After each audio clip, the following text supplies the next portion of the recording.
はい、皆さんおはよう、ミルキーです。今日のジャンク品はこちら。ノートパソコンですね。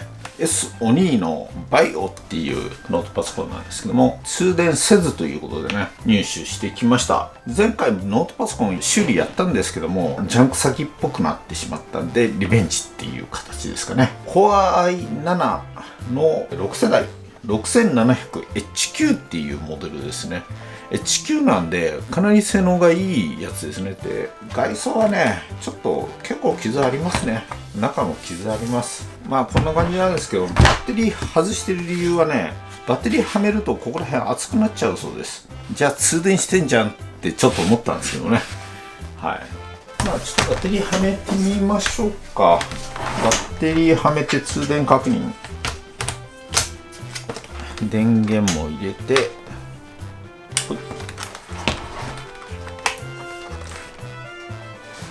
はい、スイッチオン。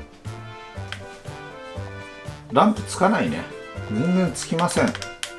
大丈夫です。ちゃんとしたジャンクです。じゃあこれ原因探っていきたいと思います。はい、では分解していきましょう。ネジがいっぱいあんな。SSD とかついてるといいけどもね。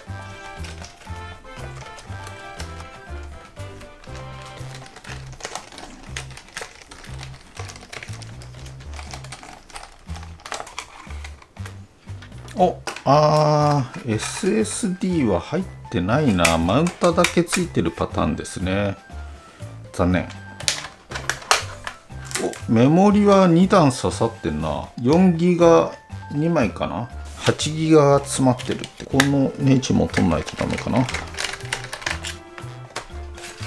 じゃあこれも取ってあげないとダメかな。これ外さないとダメなのかな。ちょっとマウント外そうか。あ、ここにネジあるや。はいはいはい。ここも取んないとダメだ。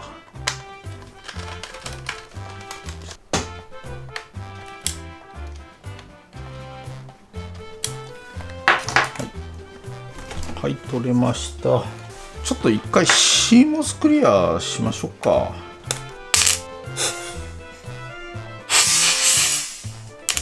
2.7V。まあまあまあ、そこそこありますね。これで起動しないか、一回見てみましょうか。まあ、起動しないよね。一応念のために見ただけです。はい、では表面を見ていきたいと思います。焦げてるところとか割れてるものがないかっていうところですね。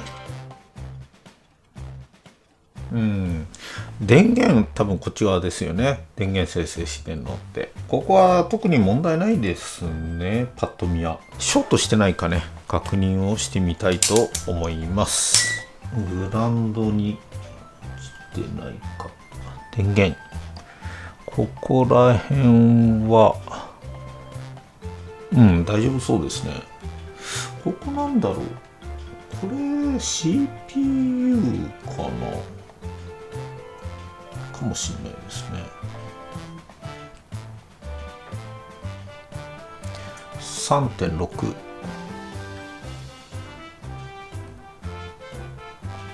こんなもんでしょうね。ここも同じだよね。これはメモリ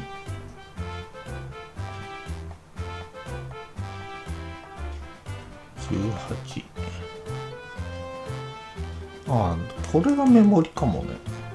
ちょっとわかんない。もしかしたらマザーボードのチップセットはどれかに当てはまるのかもしれないですね。まあいずれにせよここ 1.5V 以下ぐらいですからね。でここは126オーム。なんだろう。3.3V とかそこら辺作ってるここら辺そうなのかな。77オーム。で多分ここが 5V だよね。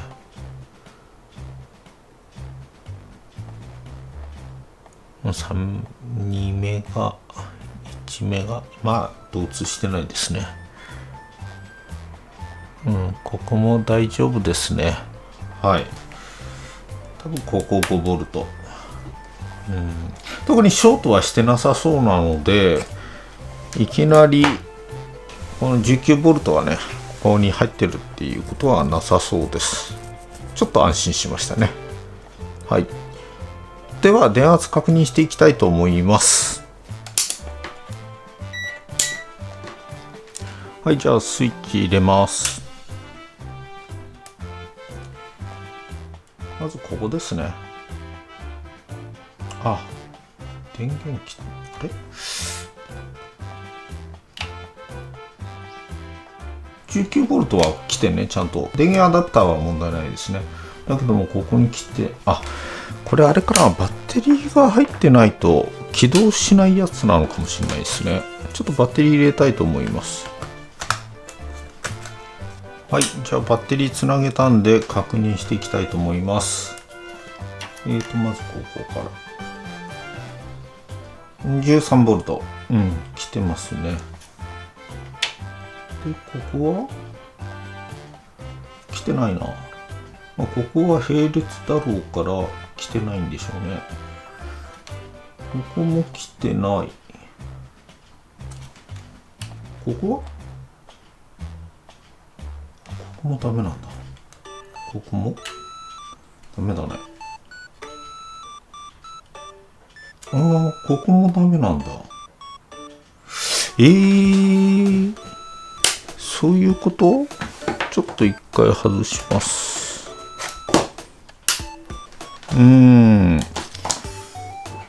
今ちょっと調べましたけども、5V、多分ここら辺 5V だと思うんですけども、5V を生成しているところも全然動いてないですね。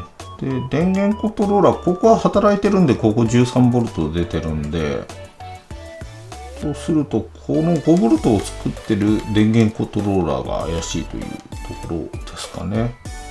で、ここら辺発熱してたっていうところはそれに関係するんだと思うんで、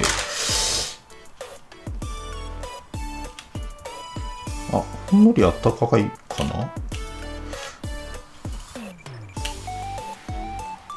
なんかほんのりあったかいですね。サーモカメラで見てみましょうか。はい、じゃあまたバッテリーつなげていきます。はい、電源入れました。ここですね。ここ。今ね、100度超えてる。ここですね。こいつがダメなんですね。熱くなってる、すごい。これ電源コントローラーだと思うんだけど、ちょっと調べてみましょうか。はい。これね、ちょっと調べてみたんですけども、ステップダウンコントローラー。やっぱり 5V とか 3.3V 作ってるやつですね。だからこれが出てないから全部この以降のものがね、動いてなかったというところだと思います。ちょっとね、わかんないんだけどね、こいつ自体が悪いのか、おそらくこのLSI から指示が出てると思うんですよね、こっちに。で、こいつだけで済めば同じって感じですね。ちょっと、そうだね。でも発熱してたからな、100度とかね。こいつをまず交換してみるのがありかなと思いますね。一応 EN 測ってみて、でも EN ね、測ってももしかしたらこいつが動かないから EN が来てないっていうのもあり得るんでね、フィードバックでね。データシートで言うと EN は20番ピンと6番ピン EN1、2ってありますね。だからこことここだね。はい、ちょっと調べたらね、ここが EN、この20番ピン、6番ピンにそれぞれつながってるところなんで、ここちょっと測ってみましょうか、電圧を。ここだね、まず EN1。108mV かな ?108mV。出てないね。ここも108か。出てないですね。ここから音声が途切れてしまったんで、ナレーションでちょっとやらさせてください。回路図がないんでちょっとわかんないんですけども、電源 IC に EN が来ていないっていうことは、LSI が壊れているか、どこかがショートを起こしていることだと思ったので、周辺のね、部品をちょっと調べてみました。そうすると、電源 IC の下のね、この MOSFET、これがね、ショートしていることに気づきました。で、ショートしてるのはこの端子ね。この MOSFET ね、P チャンネルの MOSFET なので、ショートしているところはドレインなんですね。この端子がドレインなんですけども、ソースの端子がグラウンドに落ちているならわかるんですけども、ドレインがね、ショートしているっていうのはおかしいですよね。なので、この先のどこかにさらにね、エラーがあるんじゃないかっていうことで、さらに調べていきました。この先ね、どこに繋がっているかっていうと、この面の反対側、2面にあるこのコンデンサーですね。このコンデンサーにつながっていました。で、このコンデンサーを調べてみると、今検査している側がおそらくグラウンド側で 0.3 オーム。これは多分問題ないんですけども、反対側のプラス側ですね。端子を見てみると 0.8 オームとなっていますね。これ完全にショートしている状態になっています。この先にあるね、MOSFET を調べてみても、やはりね、グラウンドにショートしていることが分かりました。おそらくこのコンデンサがね、怪しいと思ったので、外してみることにしました。で、外してみたんですが、このコンデンサショートしていませんでした。このままね、闇雲に探しても仕方ないので、ショートしている箇所を特定するために、今外したコンデンサのプラス側に安定化電源から約 1V を引火してみることにしました。運が良ければね、発熱している箇所が見つかるかもしれないということを期待してやっています。で、電圧を引火している状態なんですけども、サーモカメラでチェックしてみると、こんな感じ。発熱している箇所が見えてきましたね。どうもね、この裏側が発熱しているようです。ひっくり返してみると、50度を超えてね、どんどん発熱していますね。で、発熱している箇所は残念ながら LSI、スーパー IO ですね。これを修理するのはね、現実的ではないので、もう修理諦めるしかないです。このスーパー IO ってね、交換をしようとしても、プログラムが書き込まれているので、新品で購入した場合ね、プログラムを書き込まないといけないんですけども、そんな設備ないですし、そもそもね、新品がめっちゃ高いっていう状態です。で、中古のね、マザボから取り出して、それを交換するにしても、中古のね、マザボ自体が数が少ない。マザボをね、安く手に入れることはできないと思うので、これ以上手を出すのは得策ではないということで、ここら辺が落としどころかなっていうところです。この LSI が壊れてたらもう諦めるしかないかなって思ってます。はい。ということでね、このチャンネルは、ジャンク修理、あと DIY、そんなのを中心にね、お送りしてます。もし面白いよって思われたら、グッドボタン、あとチャンネル登録ね、よろしくお願いいたします。それでは本日は、以上。